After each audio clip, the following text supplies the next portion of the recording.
শীততাপ নিয়ন্ত্রিত ঘরে সরানো হলো রোগীদের। প্রবল গরমে বারুইপুর মহকুমা হাসপাতালে ভর্তি রোগীদের থাকার জন্য শীততাপ নিয়ন্ত্রিত ওয়ার্ডের ব্যবস্থা করা হলো। হাসপাতাল সূত্রের খবর, বর্তমানে পুরুষ ওয়ার্ডে প্রায় 34 জন রোগী ভর্তি রয়েছেন, কিন্তু পুরুষ ওয়ার্ডটি শীততাপ নিয়ন্ত্রিত না হওয়ায় ভর্তি থাকা রোগীরা খুবই কষ্ট পাচ্ছিলেন। কিছু ক্ষেত্রে চিকিৎসাও ব্যাহত হচ্ছিল। রোগী ও তাদের পরিবারের সদস্যদের দাবি, প্রবল গরমে এই ওয়ার্ডে থাকতে খুবই সমস্যায় পড়তে হচ্ছিল। এমনকি একটু স্বস্তির জন্য বাড়ি থেকে পাখাও নিয়ে এসেছিলেন কেউ কেউ। এই অসুবিধার কথা ভেবেই সোমবার পুরুষ ওয়ার্ডে ভর্তি রোগীদের হাসপাতালে শীততাপ নিয়ন্ত্রিত অন্য একটি ঘরে স্থানান্তরিত করা হয়। হাসপাতালের এই সিদ্ধান্তে খুশি রোগী ও তাদের আত্মীয়রা। যখন সরকারি হসপিটাল নিয়ে নানান কথাবার্তা ঘুরে যায়, তখন এই ছবি আরও একবার প্রমাণ করে দেয় মানবিকতা এখনো হারায়নি। আপনাদের এখানে তো ফ্যান নেই না, এখানে কি গরম প্রচন্ড? গরম মানে প্রচণ্ড গরম, গরমে তো দাঁড়ানোই যাচ্ছে না। এই রুগী ভিজে গামছা দিয়েই ঢাকা দেওয়া হয়। গরমে আপনাদেরও কষ্ট হচ্ছে? কষ্ট তো অবশ্যই হচ্ছে। ফ্যান কি বাড়ির থেকে? হ্যাঁ, ফ্যান বাড়ির থেকে। বাড়ির থেকে কেন আনতে হবে? এখানে কোনো ব্যবস্থা নেই, এইখানে এখন শিফট করেছি, কোথাও তো ব্যবস্থা করেনি ওর জন্য। ফ্যান এই যে দুপুর 12টার সময় প্রচন্ড গরম হয়, প্রচণ্ড মানে প্রচণ্ড গরম। গামছা ভিজিয়ে কতক্ষণ রাখতে?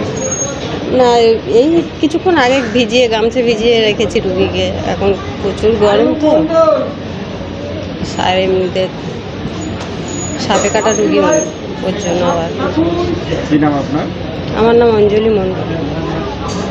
কোনো অত্যন্ত গরম ছিল এবং পক্স হয়েছিল। পক্স হওয়ার কারণে যে গরমে সহ্য করতে পারছিলাম না পারার সহ্য না করার কারণে বাইরে থেকে পাখা আনতে হয়েছে, এনে পাখা নিয়ে থাকতে হয়েছিল।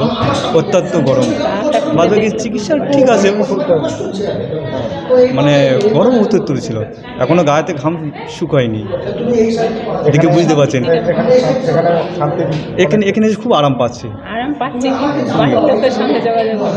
এই কি একটা অসুবিধা যে বাড়ির লোকের সাথে বেশি এখানে আসা যাবে না, এইটাই প্রবলেম। নিয়ম তো মানতেই হবে। হ্যাঁ, এটাই আমাদের ডিসিপ্লিন মানতে হবে। ওইখানকার থেকে এখানে অনেকটাই সত্যি। হ্যাঁ, ওখান থেকে এখানে অনেক শান্তি, এখানে অনেক শান্তি। আমার নাম সুজাউদ্দিন গাজী। অ্যাকচুয়ালি গভর্নমেন্টের একটা নিয়ম হয়েছে, গুরুত্ব দেওয়া হয়েছে হিটস্ট্রোক পেশেন্ট যদি আসে তাদেরকে গুরুত্ব দেওয়ার জন্য।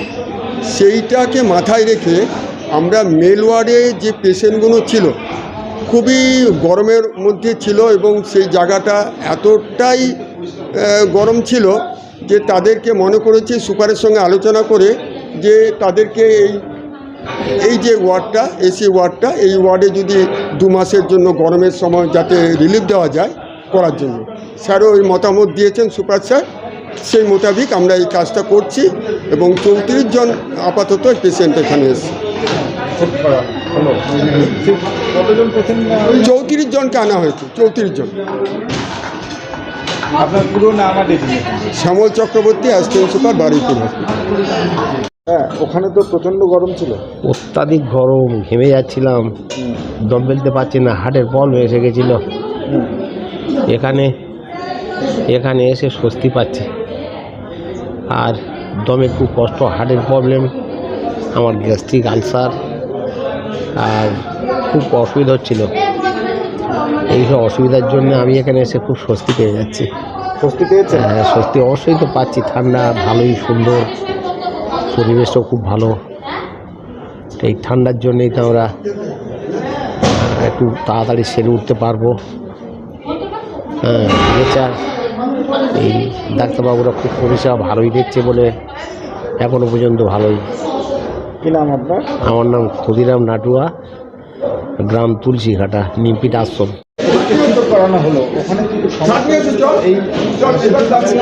এখন তো সবাই জানে পরিবেশ পরিস্থিতি প্রচণ্ড গরমটা আমাদের আগে যতগুলো এই বছর গেছে তার থেকে এবছরে গরমটা অনেক বেশি, এবং গরমটা বেশির জন্য পেশেন্টকে সুস্থভাবে রাখার জন্য ওখানে ভীষণভাবে পেশেন্ট এক্সস্টেড হয়ে যাচ্ছিল পেশেন্টগুলো। তো পেশেন্টকে আমরা সুপরিষেবা দেওয়ার জন্য আমাদের এই বাড়িটা ছিল। আমাদের সুপার স্যার, NS ম্যাডাম শ্যামল চক্রবর্তীবাবু এদের সবার সহযোগিতায় আমরা এই ঘরটা পেয়েছি, যাতে পেশেন্টকে আমরা সুস্থভাবে কেয়ারটা দিতে পারি এবং পেশেন্ট যেন ভালোভাবে থাকতে পারে। পেশেন্ট কতটা সুস্থ হবে এই পরিবেশে? পরিবেশ তো প্রচণ্ডভাবে এফেক্ট করে পেশেন্টদেরকে, কারণ পেশেন্টের ট্রিটমেন্টের সাথে যদি খুব এক্সস্টেড থাকে তো পেশেন্ট ট্রিটমেন্ট নিলেও মানে মানুষ তো এখন সব জায়গায় মানে অবস্থা খারাপ, যা গরম, তো সেক্ষেত্রে গরম থেকে একটু যদি শান্তি পায় তো আমাদের ট্রিটমেন্টটা তো অ্যাভেলেবেল আছে, তো আমি মনে করি পেশেন্টটা 100% সুস্থ হবে। আপনার পুরো নাম? আমার নাম রিনিতা নস্কর, আমি মেল ওয়ার্ডের ইনচার্জ।